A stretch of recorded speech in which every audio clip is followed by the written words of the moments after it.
ሰላም ጤና ይስጥልን ውድና ክቡራት ቤተሰቦቻችን ውድ ኦርቶዶክሳውያን እንዴት አላችሁ? እንዴት ቆያችሁ? እንዴት ሰነበታችሁ? ኦርቶዶክሳዊ መረጃዎቻችን ጀምረዋል። መረጃው ለመላው ዓለም እንዲዳረስ ላይክ፣ ሼር በማድረግ ትብብር አጋርነታችሁን በማሳየት ከጎናችን ቁሙ እያልኩኝ በቀጥታ ወደ መረጃዎቻችን እናምራለን። በመረጃችን ዛሬ ከምንመለከተው ጉዳዮች መካከል እንግዲህ በአርሲ የደረሰ ያለውን መከራ በመቃወም ኦርቶዶክሳውያን በእንግሊዝ ጎዳናዎች ላይ ፍትህ ለአርሲ ኦርቶዶክስ ብለዋል። እሱን አስደምጣችኋለሁ። ሌላ የምንመለከተው ጉዳይ ብፁዕ አባታችን ብፁዕ አቡነ ጴጥሮስ ብንደራጅ ብለው ያሰቡትን አስደናቂውን መልእክትና አስደንጋጩን የኢትዮጵያ ፕሪሚየር ሊግ የሴቶች ጉዳይን እንመለከታለን። የገዳዮቻችን ቼዝ ያለውንም ሀሳብ እንቃኛለን። ላይክ ሼር በማድረግ ጀምሩልኝ። በቀጥታ ወደ መረጃችን እናመራለን። ላይክ የማያደርግ ሼር የማያደርግ መረጃውን የማያዳርስ ኦርቶዶክሳዊ እንዲኖር አንፈልግም። ሁላችሁም አዳርሱ፣ ሁላችሁም ሼር አድርጉ፣ ሁላችሁም አጋሩልን፣ ሁላችሁም ድምፅ ሁኑን ኦርቶዶክሳውያን።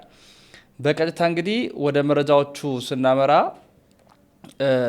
በእንግሊዝ ጎዳናዎች ላይ የታየው ተቃውሞ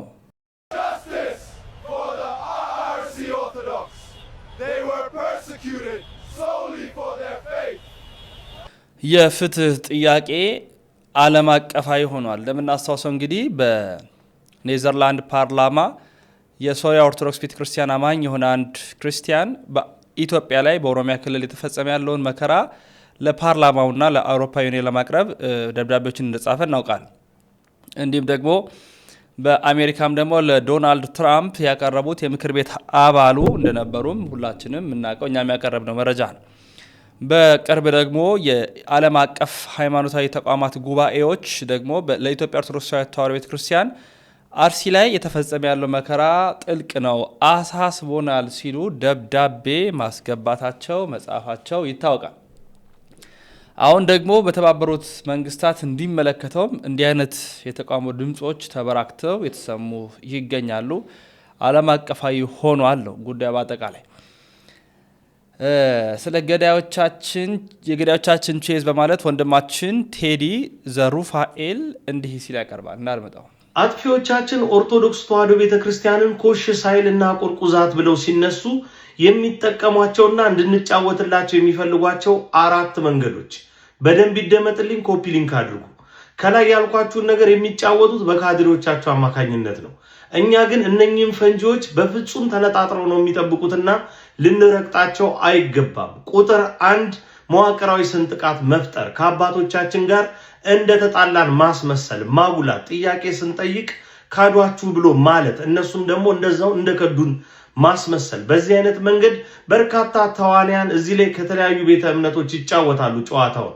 ከፕሮቴስታንት እነ በጋሻው እዩ ጩፋና ዮናታን አክሊሉ ሲሆኑ ከሙስሊሙ በኩል ደግሞ እነ ሙጂብ አሚኖ እና አህመዲን ጀበል ይጫወቱታል። እኛ ቤትም ደግሞ ሌሎች በርካታ ተጫዋቾች አሉ። አልጫወት ብለው ካስቸገሩ እንደ ቄስ በላይ ምን የሚሉ የሚታሰቡ። ቁጥር 2 የሃይማኖት ግጭትን መፍጠር፣ በተለይ ሙስሊምና ኦርቶዶክሱ እንዲጋጭ ማድረግ። የዋሃብያ ተወካዮች እነ ሙጂብን ከወንጀለኝነት ወደ ጓደኝነት ቀይሮ የጂሃድን ሐሳብ እያቀነቀኑ በሁለት ወገኖች መካከል እልቂት መፍጠር። በዚህ ግርግር ውስጥ ራስ መጠቀም ይኖራል። ያ ግልጽ ነው። ቁጥር 3 ጠቀመም አልጠቀመም በጀም አልበጀም 50 ሺህ አጀንዳ መልቀቅ፣ መበተን፣ ጉንጭ አልፋ የሆኑ ክርክሮችን መፍጠር። አንተ ያንን አገኘው ብለህ እየላስክ ስታመሰኳ እሱ ከጀርባ ሌላውን ጉዳይ ፈጽሞልሃል። ቁጥር 4 በትክክል የገባቸውና ድምጽ የሚሆኑ አካላትን መፈረጅ፣ በፖለቲካ በዘር በመሳሰሉት ታርጋ እየፈረጁ የሆነ ጥርጥር በመፍጠር የነዛን ሰዎች አቅም መገደብ፣ እነዚህንና የመሳሰሉት። የተረፈውን እናንተ ጨምሩት። እንደዚህ አይነት ነገሮችን ሁላችንም በጥንቃቄ ልናያቸው ይገባል። ሁልጊዜ ገዳያችን የሚጫወትባቸውና የሚስባቸው ካርዶች ናቸው። እንዳደመጥነው ነው ወንድማችን ቴዶ ብዙ ነገሮችን ድምጽ በመሆን የሚታወቅ ነው። ወደ ብፁዕ አባታችን ላምራ። ብፁዕ አቡነ ጴጥሮስ የኒውዮርክና አካባቢ ሀገረ ስብከት ሊቀ ጳጳስ ናቸው። እኛ ራሳችን ካህናት፣ ዲያቆናት፣ አገልጋዮች አንድ ብንሆን እንኳን አገር ቤት ያለውን ትራምፕን አናንቀጠቀጥም ነበርን ብለው ያሰሉትን አስደናቂውን የአንድነት ጥሪና ጥያቄ እናድምጥ። መቼ እንደሆነ አንተ ዲሲ ስንት ቤተክርስቲያን ነው ያለው? ስንት ቤተክርስቲያን ነው ዲሲ ያለው? ንገረኝ። ከ40 በላይ ቤተክርስቲያን አለ። 40 ቤተክርስቲያን አለ። ከዚያ እያንዳንዱ 5 ካህን ቢኖር ስንት ካህን አለ? 40 ጊዜ 5 ስንት ካህን ይኖራል? በእያንዳንዱ 100 ምዕመን ቢኖር ስንት ምዕመን ይኖራል? ይሄ አንድ ቢሆን የትራምፕን መንግስት ማንቀጥቀጥ አይችልም ይችላል። ስለዚህ እዚህ ስራን ጀምር ነው የኔ ጥያቄ። ከዚህ ስራን ጀምር። ይሄኛው እኛ ነፃ ሀገር ያለ ነው ሰዎች በሌሎቹ ሀገር ያሉት በግብጽ ብትር በሶሪያ ብትር በሌሎቹ ብትር ውጭ ሀገር ያሉት ሰዎች ናቸው የሚሟገቱት። እዚህ ሀገር ቤት ያለው ተይዟል፣ አይችልም። አንዱ ይገደላል፣ ሌላኛው ቀደም እንዳልኩ በተለያየ መልክ ተይዟል። ስለዚህ እነዚያ እዚያ ያሉት ኢቭን ቤተክርስቲያን ገብተው ቅዳሴ ቀድሰው ማቅረባቸው እንኳን ሊመሰገኑ ይገባል። ነገር ግን አሁን ይሄ ትክክል ያላደሉትን እየደገፍኩ አይደለም። ትክክል ያላደሉ ሰዎች አሉ በእነሱ የተቀመጡ እንደዚህ ጊዜ የኢትዮጵያ ኦርቶዶክስ ተዋሕዶ ቤተክርስቲያን ተመችቷት አያውቅም የሚሉ ሰዎች እኮ አሉ። እኔ እነሱን እኮ እያልኩ አይደለም ያለው። ከዚያ ያለፈ ተጨንቀው በሽምግልናም በእድሜም የገፉ የሚያነቡ አባቶች አሉ። በቀደም አቡነ ቀውስጦስ የተናገሩትን አልሰማህም? ያንን አትጠቅሱትም? 200 ቤተክርስቲያን ተዘግተውብኛል ብለው ሲያለቅሱ ነው የሚውሉት እና አቡነ ቀውስጦስ። ስለነሱ ማንም ይናገራል? እነሱ ስለሚያነቡ ሽማግሌዎች እኮ የሚናገር የለም። ስለዚህ እናንተ እዚያ ላይ ካልተናገሩት ላይ ማድረጉን ትታችሁ በሚናገሩት ላይ ከፍተኛ ስራ መስራት ብትችሉ ማህበረሰቡ በውጭ ያለው ማህበረሰብ አንድ ሆኖ ቢነሳ ይሄ ነገር ይለወጣል ነው የምለው። እኛ የምንችለው የማይችሉት አልቻሉም። ካልቻሉ አልቻሉም። እኔ ስለተናገርኩ እነሱ ሊችሉ አይችሉም። እኔ አርጉ ስላልኩ ሊያደርጉ አይችሉም። ነገር ግን እኛ ማድረግ የምንችለው ቻዮቹ ሰዎች ለምንድን ነው የማናደርገው ነው ጥያቄ። ይሄን ጥያቄ መልስልኛ አንተ ራስህ። ለምን? ምክንያቱም አንተ ዲሲ ነው ያለው፣ አብረከሶቹ ጋር ከብዙዎቹ ካህናት ጋር ጓደኛ ነህ፣ ብዙ ነገር አለ። በየቤተ ክርስቲያኑ እንኳን ስለዚህ ጉዳይ የሚያነሳ የለም። ለምን? አሜሪካን ሀገር ሆኖ ዲሲ ሆኖ ለምንድን ነው የሚፈራው? ምክንያቱም እዚያ ጥቅም አለው። አሁን እዚያ አሜሪካ ኢትዮጵያ ሄደው እኮ በየቦታው እየዞሩ ስብከት የሚሰብኩ ትልልቅ ሰዎች እኮ አሉ። አሁን ስማቸውን ልጠራቸውም አልችልም። ከነሱ ላይ ጣትህን ስትቀስር አላይም። እዚያ ውስጥ ያሉትማ የሚችሉትን እየሞከሩ ነው። እነዚያን ምንደኞቹን ትተን ማለት ነው። ምንደኞቹን በሶስት ነው መከፍላቸው። እኔ የደከሙ አሉ፣ የሚናገሩ አሉ፣ የማይሰሙ ነገር ግን ደግሞ ይሄ እንዳይነሳ የሚከላከሉ አሉ። ሶስት ናቸው ያሉት ሰዎች። እዚህ ግን ምን ምክንያት አለው ነው ጥያቄው። ምን ምክንያት አለው እንዳይነሳ አንድ እንዳይሆን? ምን ምክንያት አለው? ንገረኝ ምክንያቱም። ይሄንን ነው እኔ ልልህ የምፈልገው። እንግዲህ ብዙ አባታችን በአሜሪካ ያለውን ብቻ አስልተው ነው። ከ40 በላይ ቤተክርስቲያናት አሉ። 5 ካህናት ቢሆኑ 200 በላይ ካህናት ይኖራሉ። አንዳንድ 100 ምእመን ቢኖር ከ4000 በላይ ምእመን አለን እያለ በጣም በሚያስደንቅ ትንታኔ ነገር ወደ ሀገር ቤት ስናመጣው ደግሞ ምንም ምንድነው ነገር አለ። አንድነት ቢኖረን ነው ዋናው ጉዳይ። ከዚህ ከአርሲም ከተለያዩ ጉዳዮችም ወጣ እንበልና በጣም ትኩሳት የሆነውና አስደንጋጩ በጣም አነጋጋሪ የሆነው እንደ ማህበረሰብ የሚያስጠይቀን እንደ ማህበረሰብ ልናስብበት የሚገባ እንደ ማህበረሰብ ልናጮህ የሚገባው የሴቶች ጉዳይ ነው። የኢትዮጵያ ፕሪሚየር ሊግ ላይ ሴቶች ተመሳሳይ ጾታ ግንኙነቶችን እያደረጉ እንደሚገኙ ጋዜጠኞቹ አውጥተውታል። አስደንጋጭ እጅግ አስደንጋጭ መረጃ፣ በጣም አስደንጋጭ መረጃ። እስከዛሬ ደብቀን ነበረ ዝም ያለው፣ አሁን ግን ከዝምታ በላይ ነው። ሴት ለሴት ግንኙነት ያደርጋሉ። በአደባባይ ቀለበት ሁላ አስረዋል። አረ በጣም ወገን፣ እንዴት አይነት ዘመን ላይ ነው ያለነው? የኢትዮጵያ ፕሪሚየር ሊግ ላይ ያሉ ሴቶች ናቸው። አሁን አይገመቱም የሚባሉ አካላት በሙሉ እንደዚህ አይነት ነውር ላይ የገቡ ነው። በጣም ዘግናኝና አስደንጋጭ፣ ለሀገራችን ከባድ ጭው የሚያደርግ ጆሮን መልእክት ነው። ይሄም መልእክት ነው ማጋራላችሁ። ሁላችሁም ላይክ አድርጉ። ምንለው በምክንያት ነው። ለሚመለከቱ አካል ይደርስና ቢያንስ ይህን እንቃውማል። ኦርቶዶክስ ፕሮቴስታንት ሰው በመሆናችን ብቻ እንቃውማል። ጋዜጠኞቹ ያቀረቡትና የወጡትን ድምጾች አስደንጋጩን የድምጽ ቅጂዎችን ላቅርብላችሁ። ከእግር ኳሱ ይውጡልን። አይውጡ፣ ልክ ነው። ይውጡ ከእግር ኳሱ። ከፈለጉ ራሳቸው እዛ ቤታቸው እንደፈለጉ ይሆኑ። አዎ፣ ምክንያቱም እርግጠኛ ነኝ ሃይማኖት አላቸው። አዎ፣ የትኛውም ሃይማኖት ኢትዮጵያ ውስጥ ማንም አይቀበለውም። ይሄንን ጉዳይ ማንም የማይቀበለው ነው። የትኛውም ሃይማኖት ማለት ነው። ለመስማት እንኳን የሚቀፍ ነገር ነው። የሚቀፍ። ስለዚህ ከዚህ ነገር የሚወጡበትን መንገድ መጀመሪያ ማመቻቸት ያው ዋናዎቹ ልጆች ናቸው። ዋናዎቹ በግ መጠየቅ አለባቸው። ዋናዎቹማ የመጀመሪያዎቹ በካዮቹ መጠየቅ አለባቸው። ካላ በነገራችን ላይ የኢትዮጵያ እግር ኳስ ፌዴሬሽን ፕሬዝዳንት አቶ ኢሳያስ ጅራን በጉዳዩ ላይ የተወሰነ ሐሳብ እንዲሰጡ ጠይቄያቸው ነበረ። እርሳቸው ከማህበራዊ ጉዳይ ሴቶች ጉዳይ ጋር ጉዳዩ እንዲይዙ አድርገን እኛም አስፈላጊውን ማስረጃና መረጃ ለመስጠት እኛም ደግሞ እንደተባሉ ብዙ ተጫዋቾች የሚገኝ ከሆነ የብሔራዊ ቡድን ተጫዋቾች ከሆኑ የሚበተኑት እናባራለን። ለብሔራዊ ቡድኑም እንዳይመረጡ እናደርጋለን። ክለብ ላይ የሚያሉ ከሆነ ከክለብ እንዲወጡ እናደርጋለን። ሙሉ በሙሉ ከእግር ኳሱ እንዲወጣ እናደርጋለን። እሱን ለማድረግ ከፍተኛ ስራ እየሰራን ነው። የእናንተንም እገዛ እንፈልጋለን ብለው ነግረውናል። ስለዚህ ይኸው መረጃውን አቅርበናል። የኢትዮጵያ እግር ኳስ ፌዴሬሽን ሲሪየስ እርምጃ እንደሚወስድ ይጠበቃል። አሁን መነሻቸው ክለብ ስለሆነ ሶፊ ክለቦች መጀመሪያ ያጥሩ ይሄንን ጉዳይ ሲሪየስሊ። ለምሳሌ ዝም ብሎ በወረደ ደረጃ አሁን እዚህ ጋር መሸፋፈን በቃ ይብቃ። ትውልድ እያለቀ ነው። ነገ ወደ እግር ኳሱ የሚመጣ ሴት እግር ኳስ ተጫዋች ሊጠፋ ነው። ስለዚህ ያ ነገር እንዴ አሁን ይሄንን ፕሮግራም የሚሰማ ሰው አስበዋል? ሰፊ የሴት ልጅ አባት የሴት ልጅ እናት ልጇን አምና ለእግር ኳስ ተጫዋች ልትልክ ነው። ይሄንን ፕሮግራም ዛሬ ሰምተው ግን መውጣት ስላለ እኛ እስከ ዛሬ ሸፋፈንን። ምን እናርግ? ሸፋፈንን። ቢያንስ ልጆች ናቸው፣ ህፃናቶች ናቸው፣ ታዳጊዎች ናቸው። ህይወታቸው እንዳይበላሽ ቤተሰቦቻቸው እንዳያዝኑባቸው ደባበቅን። ግን አሁን ተንሰራፍ ጭራሽ ስደብቀው በጥፍ እንግዲህ ቅድም ምን ያህል ያስቀመጠው ነገር አለ 89% እኮ ማለት እኮ ኦልሞስት 100% በለው እኮ ሶፊ ሁሉም ተጫዋቾች አደጋ ውስጥ እንዳሉ የሚያሳይ ነው። ይሄ ሲባል ግን ደግሞ ሴት እግር ኳስ ተጫዋቾችን እያያችሁ ሁሉንም በዛ ደረጃ አድማጮች እንዳትገምቷቸው። በጣም ንጹሃን አሉ። ይኸው እንደነ ህይወት ደንጊሶ አይነት የቀድሞ ተጫዋች አጋልጣለሁ እያሉ የሚናገሩ አሉ። ተው ብያቸዋለሁ የሚመክሩ አሉ። ንጹሃን አሉ። ንጹሃንም አብራችሁ አጨፍልቁ አድማጮች እንዳይጨፈልቁ አደራ። ይሄን በጣም ካደራ ጋር ግን ማጆሪቲው ግን በቃ ተበክለዋል። እዚህ ውስጥ ገብተውበታል። በቃ ወደድንም ጠላንም ገብተውበታል። እንደ ትክክለኛ ነገርም እያዩት ነውና ስለዚህ ክለቦች ወላጆች እንኳን ይቸገራሉ። ገብቷል። መቼም ለወላጅ ሁሉን ነገር ወላጅ ሊደርስበት አይችልም። ክለቦች ግን ያውቃሉ ማን ምን እንደሆነ። የተለያዩ ተጫዋቾችን ኢንተርቪው በማድረግ ይለዩዋቸዋል፣ መለየት ይቻላል። የተመሳሳይ ጾታ ግንኙነት በሴቶች እግር ኳስ ላይ በከፍተኛ ሁኔታ ላይ ተንሰራፋው። በከፍተኛ መደባበቅ አያስፈልግም። ይሄ በሃይማኖትም በሀገራችን ሕግም የተወገዘ የተከለከለ ነገር ላይ ነው እየተፈጠረ ያለው። በዛ ላይ ገና ጀማሪ እግር ኳስ ተጫዋቾች ጭምርን ወደዚህ አይነት ነገር ነባሮቹ እየሳቡ እየከተቷቸው ነው። ትውልድ እየተበላሸ ነው። አደጋ ውስጥ እየገባን ነው።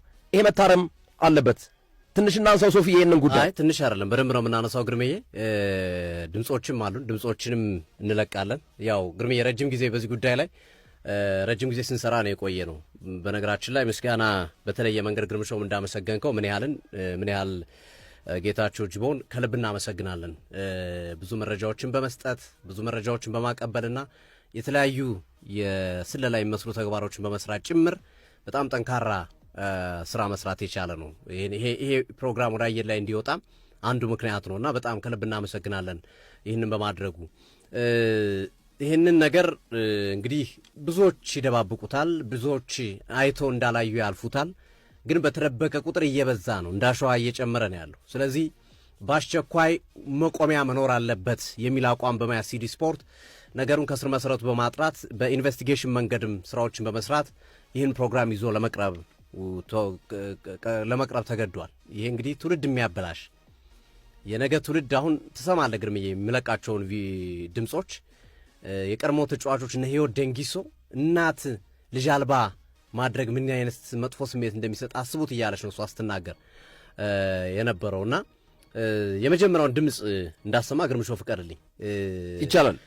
በነገራችን ላይ ስማቸውን አሁንም እንዲታረሙ ስማቸውን ሆን ብለን ጢን የሚለው ስማቸው እንዳይጠራ ነው ያደረግነው። ሆን ብለን ነው ስማቸው እንዲጠራ ያደረግነው። ግን ያው እንደው ይበልጥ ህይወታቸው እንዳይበላሽ ይበልጥ ደግሞ ሌላ ጣጣ ውስጥ እንዳይገቡ በማሰብ ስማቸውን ጢን በሚለው የደበቅነው ስም ሲጠራ ነው። ልጅቷ ስም ትጠራለች። ስለዚህ ስም እንዳይነሳ ማለት ነው። ከከሌ ጋር ግንኙነት ነበር። በጣም ታዋቂ የኢትዮጵያ ብሔራዊ ቡድን ተጫዋቾች ስማቸው ቢጠራ የሚያስደነግጣችሁ ሰዎች ናቸው ያሉት እና የኢትዮጵያ ብሔራዊ ቡድን ተጫዋቾች በብዛት የኢትዮጵያ ብሔራዊ ቡድን ተጫዋቾች ናቸው። በጣም ብዙ ምናቃቸው ምናከብራቸው ሴቶች አሉበት እዚህ ውስጥ እና ይሄ በትልቁ ጥያቄ የሚያስነሳ ነው። ዙሮ ዙሮኛ ግን እስቲ ለአሁኑ በተወሰነ መንገድ ይሄን ፕሮግራም ገና ይቀጥላል። የማይቆም ከሆነ ገና የሚወጡ ቪዲዮዎች፣ ሌሎች ድምጾችም ይኖራሉ። ሌሎችንም ግን አሁን ቢያንስ ማስደንገጫ የሚሆን በቂ ማስረጃዎችን ለማቅረብ እንሞክራለን። ፍሬን እንዲይዙ ማለት ነው። ፍሬን ይዘው እንዲታረሙ ወዴት ነው እየሄድን ያለ ነው የሚለውን ቆም ብሎ እንዲያገናዝቡ፣ ክርስቲያንም ወደ ቤተ ክርስቲያን፣ ሙስሊም ከሆኑ ወደ መስጊድ ሂደው ይቅርታ ጠይቀው ፈጣሪያቸውን ተጸጽተው ንስሐ ገብተው በየሃይማኖታቸው ወደ ትክክለኛው መንገድ እንዲመጡ ለማድረግ ነው ዋናው የዚህ ፕሮግራም ዋነኛ ዓላማ። ከቀጠለ ግን አሁንም ስም ወደ ማጋለጥ ቪዲዮዋቸውን ወደ መልቀቅና መሰል ነገሮች ልንሄድ እንችላለን። የመጠንቀቅ አለባቸው። የመጀመሪያው ስራችን ነው። ይችን ድምፅ አድማጮች እንዲያደምጡት እጋብዛለሁ። ሴት ለሴት ግንኙነት እንዳደረግሽ እዚህ ውስጥ እንዳለሽ አሁን እንደወጣሽ ነግረሽኛል አይደል? እዚህ ውስጥ ከማን ጋር አድርገሻለሽ? እኔ ያው ብዙ ጊዜ ያሳለፍኩት ከጥሩ ግንኙነት ነበረኝ። መቻል እያለችም ከማን ጋር መቻል ነበረች? ሐዋሳ ነበረች። ሐዋሳ እያለች መቻል እያለች በቃ ሴት ለሴት ግንኙነት ትተዋወቃላችሁ ማለት ነው? አሁን አንቺ እዚህ ነገር ውስጥ አለሽበት? የለውበት። ምንድን ነው አላማሽ? አላማዬ እኔ ከዚህ ህይወት መውጣት ነበር። በእናንተ እርዳታውን ከዚህ ህይወት ወጥቻለሁ። ሰላማዊ ህይወት እየኖርኩኝ ነው። እነሱም ከዚህ ህይወት እንዲወጡ ነው የምፈልገው። ከልብ አመሰግናለሁ። እንደሰማችሁት ነው። ግርምዬ ግልጽ ነው አይደለ? ስማቸውን ላለማውጣት ነው። ገብቶኛል። የመቻል ተጫዋች የተደበቀው ፓርት ስማቸው ነው። ስማቸው ጢን የሚለው ስማቸው ነው። አውቀን ነው የብሔራዊ ቡድን ተጫዋች ናቸው ስማቸው የተጠሩት እና ለዛ ነው ይህንን ነገር ማድረግ የመረጥ ነውና ወደፊት ግን እናወጣዋለን። በዚህ የማይቆም ከሆነ ወደፊት በደንብ የምናወጣው ነው የሚሆነው እና እጅግ የሚያሳፍርና የሚያሳስብ ነው ይሄ ጉዳይ። ምክንያቱም ቅድም ግርምሾ አንስተዋል። አንደኛ ከባህላችን አንጻር፣ ከሃይማኖት አንጻር፣ ከብዙ ነገሮች አንጻር ይሄ የተወገዘ ተግባር ነው። በኢትዮጵያ ማንም ሊቀበለው የማይችል ነው። ሁለተኛ የሴቶች እግር ኳስ ኢቭን እንዲጠላ እያደረጉት ነው። ልጆቻቸው የሴቶች እግር ኳስ መጫወት ቢፈልጉ እንኳን በዚህ ምክንያት እንዳይሄዱ የሚከለክሉ ወላጆች እየበዙ ነው። እንዲህ ነገሮች እየተመለከቱ በመሆኑ ምክንያት ማለት ነው እና ይሄ ነገር አሁን በቃ ሊባል ይገባል። በነገራችን ላይ የሴቶችና ማህበራዊ ጉዳይ ሚኒስቴርም ጉዳይን ይዞታል። ከነ ድምፅ ከነ ቪዲዮአቸው ተይዘዋል። በህግ ክትትልና በምክር የሚታለፉ በምክር በህግ የሚጠየቁት በህግ እንዲጠየቁ ለማድረግ ከፍተኛ እንቅስቃሴ እየተደረገ ነው ያለው እና ይሄ እጅግ አሳሳቢ ተግባር ቀጥሏል። በነገራችን ላይ ግርምዬ ምናልባት ለቲክቶክ እና ዩቲዩብ ላይ ላሉ አድማጮቻችን ይሄ ሰሞኑን የወጣ አዲስ ቪዲዮ ነው፣ ግን ፎቶን ብቻ እናሳያቸዋለን። ለአድማጮቻችን ፎቶን ብቻ እናሳያቸዋለን። ይሄ የምትመለከቱት ቲክቶክ ላይ ላላችሁ ቀለበት ይታያችኋል አይደል? ሴት ተጫዋች ለሴት ተጫዋች ቀለበት ያሰረችላት ነው። ምናልባት ዩቲዩብ ላይ በኋላ ላይ እንለቀዋለን ወይ ለቴክኒሻኖቻችን የሚያሳዩአችሁ ይሆናል። ቲክቶክ ላይ ያሳዩአችሁ ነበር። ሴት እግር ኳስ ተጫዋች ለሴት ቀለበት ያሰረችበት ነው። እነሱም እጅ ከፍንጅ ተይዘዋል። ይቅርታ ጠይቀዋል። በድርጊታቸው አምነዋል። ማድረጋቸውን አምነው ይቅርታ ጠይቀዋል። ከዛም ባለፈ ለሚመጣባቸው የህግም የምንም ተጠያቂና ለመጠየቅ ዝግጁ ነን የሚል ነገር አንስቷል። ከዛ ሌላ ማጣቀሻ ላስቀምጥልህ ግርምዬ እና አንተ ጠቅለላ አድርጋ ሀሳብ ትሰጥበታለህ። ሌሎችም አካላቶች ሀሳብ እንዲሰጡ ስልክ እንደውላለን። ይችን ድምፅ እንስማት። ህይወት ደንጊሶ ናት። ይቺ በኢትዮጵያ ሴቶች እግር ኳስ እጅግ አስደናቂ ብቃት ካሳዩ ተጫዋቾች መካከል የምትጠቀስ ናት። ህይወት ደንጊሶ የጉዳዩ ከጊዜ ወደ ጊዜ መባባስ ምን ያህል ከባድ ተጽዕኖ እንደፈጠረ በሚመለከት አሁን ውጭ ሀገር ነው ያለችው። እሱም በሚመለከት ትናንት ከምን ያህል ጌታቸው ጋር በነበራት የቲክቶክ ቆይታ ያስቀመጠችው ነው። ተጫዋቾችም አሉ። እኔ በግልጽ አጋልጣለሁ። የተናገርኳት ልጅ ደግሞ አለች። ስለዚህ በግልጽ አጋልጣለሁ።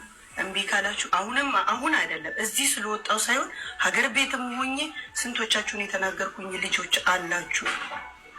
ደግሞ እኮ የማያፍሩ ሴቶች ናቸው። የማያፍሩ ለመውራት እንኳን የማያፍሩ ሴቶች በግልጽ እኔ ሴት ነው እንደዚህ መሆን የምፈልገው ሴት ናት የምትመቸኝ የምትል ተጫዋች አለች።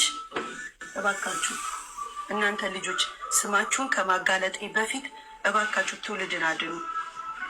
ምን እባካችሁ በቃ እነዚህ ልጆች ኳስን ሊያበላሹ ነው የሚገቡት። ስለዚህ እራሳችሁ አጋልጣለሁ። ይወደጌሱ አንቺ እዚህ ሀገር በነበርሽበት ሰዓት እንግዲህ ያው ብዙ እንደዚህ አይነት ነገሮችን ስትሰሚ ነበርና ይሄ ግንኙነት እንግዲህ በኢትዮጵያ ህገ መንግስት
የተወዳጁ ቤተሰቦቻችን የዛሬ መረጃዎቻችን ይህን ይመስላሉ። መረጃው ለመላው ዓለም እንዲዳረስ ላይክ፣ ሼር በማድረግ ትብብር አጋርነታችሁን በማሳየት እስከ መጨረሻው አብራችሁን ስለቆያችሁ እናመሰግናለን። በሌሎች የቪዲዮ መረጃ ማስረጃዎች እመለሳለሁ። ተሰናበቱ። ሰናይ ቆይታ ይሁንላችሁ።